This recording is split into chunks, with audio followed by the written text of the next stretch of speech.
আমার পক্ষ থেকে তো আলাদা কোনো কিছু বলার না, যে পুরো দেশের মানুষই একই কথা বলছে, এবং দেশের মানুষ যখন সবাই একসাথে কোনো ন্যায্য দাবি রাখে তখন সেটা একটু হলেও মাথায় আনা দরকার যে সেটা ফেলে দেওয়ার মতো না।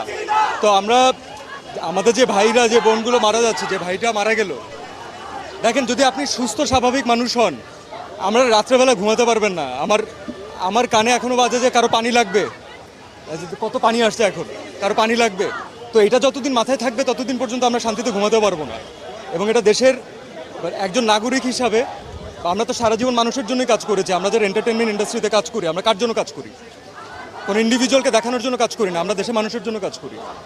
তো আজকে তাদের যে ছাত্ররা, যারা ইয়াংরা, যারা হচ্ছে আমাদের মেইন অডিয়েন্স, যাদের আমাদেরকে প্রয়োজন, আমরা যদি তাদের সাথে না দাঁড়াতে পারি তাহলে আসলে কেন কাজ করলাম? এর থেকে কাজ না করা ভালো, অন্য কোনো কিছু করা বেটার। আমার নিজের বাচ্চা আছে ভাই, আমি জানি যে আজ থেকে 10 বছর পরে, 15 বছর পরে, 20 বছর পরে ও একদিন এই ব্যাপারে জানবে এবং ও একদিন আমাকে কোয়েশ্চেন করবে যে মানে তুমি কি করছো। তখন আমি বুক উঁচু করে বলতে চাই যে না, আমি কিছু চেষ্টা করছি। So definitely I am with the students. Yes, হ্যাঁ।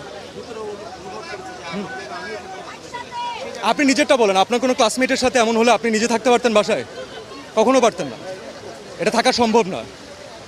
এবং এই বাচ্চাগুলো কোনো অনৈতিক দাবি রাখে নাই যে তাদেরকে এভাবে করে প্রাণ হারাইতে হবে। এক একজন বাবা মার আহাজারি, এটা যার যায় সে বুঝে ভাই। সো এটা আমি জানি না আসলে এখানে কতটুকু আসলে এখানে ঢেকে ঢেকে বলা পসিবল। আমি কোনো ঢেকে কোনো কথা বলতে চাচ্ছি না আসলে। আর এটা এর বিচার যতদিন পর্যন্ত না হবে ততদিন পর্যন্ত বাংলাদেশের কোনো মানুষ শান্তি পাবে না, আমার বিশ্বাস। Thank you.